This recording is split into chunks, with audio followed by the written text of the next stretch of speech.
My name is Adenso Diaz. I come from the University of Oviedo in Spain.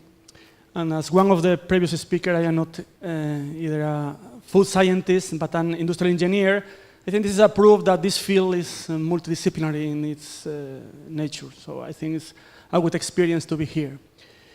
Well, I am going to talk about the effects of a new type of relationship between major distribution companies and farmers in relation to the crop planning.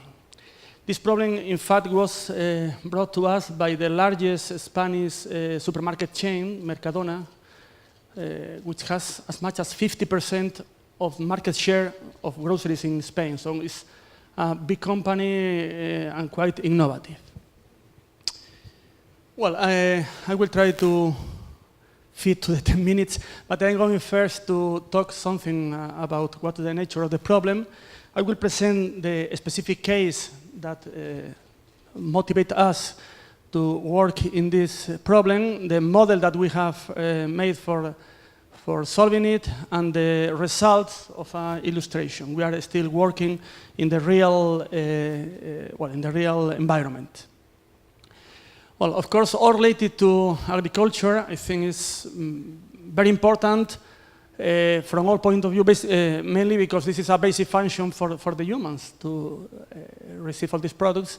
But from my point of view, from the supply chain management point of view, this industry has a special characteristic that makes it more difficult than managing computers or any other products. Mainly because we are working with perishable products that have to arrive on time, in good quality, to avoid health problems, usually with small profit margins, with millions of units to compensate that, and in some cases with long lead times. And to add more complexity, we have to work with a lot of uncertainties, mainly weather or market volatile, or etc. Well, the decisions that we consider in this field are mainly these four, related to production, product selection, the volume to plant, when to harvest and how to harvest, the storage, the distribution. In fact, in our case, we are interested in the first two decisions that is related to crop planning. Well, so mainly we are talking about the product selection and the location and area to plot, of the plot, and it's true that since a lot of years, I think as much as 80 years or so, there have been there are published papers about crop planning in industrial in optimization journals. But the main tool used, that is linear programming, has to deal with something that makes also more difficulties, that is the risk factors that I mentioned before. So how can risk be minimized? There are mainly three diversification strategies. Product diversification, to consider different products, so you target different markets.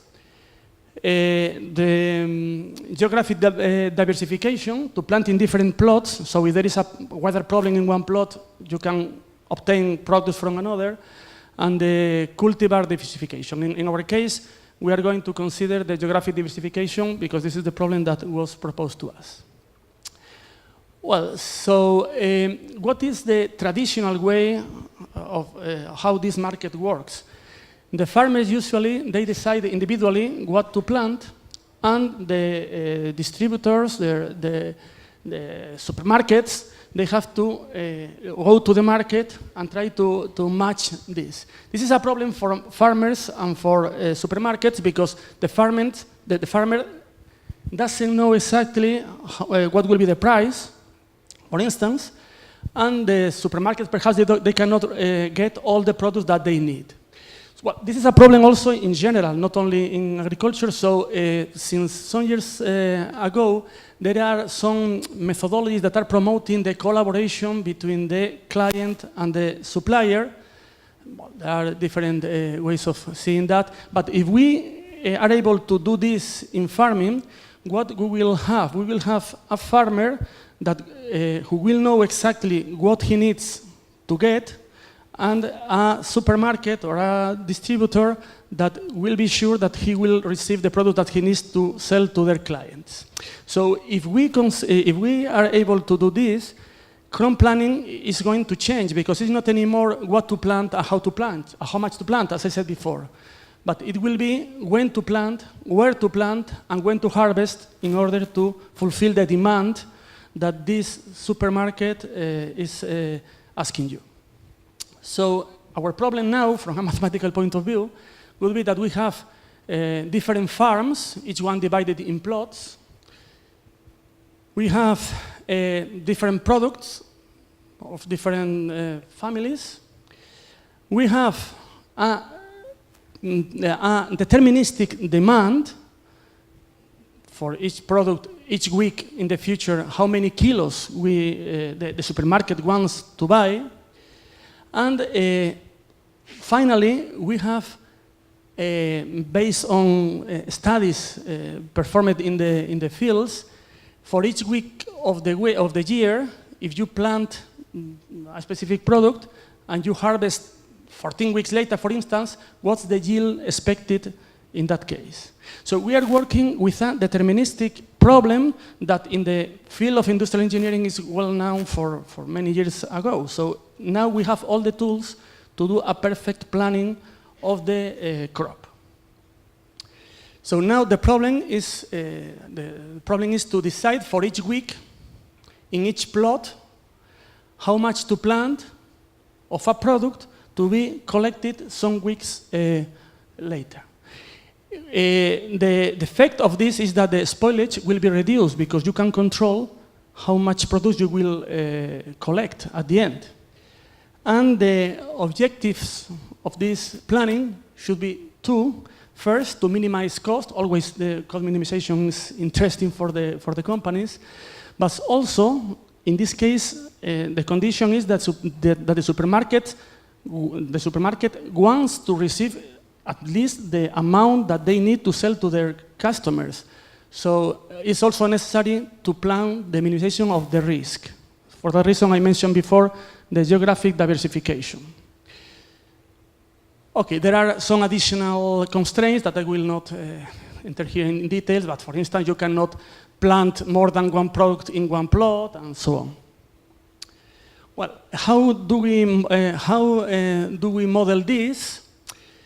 Well, I will not enter into details. I said, because there are a lot of details here, but just to have an idea of how complex is this problem, the number of subscripts that we have in each variable, this variable that is the main decision variable, will tell us how many kilos of a product P, a lettuce of a type, will be planted in a spot K of a farmer F in the week S to be collected sigma weeks after that. And if we do this, we will collect all the kilos that we need in each of the weeks that the supermarket is asking us.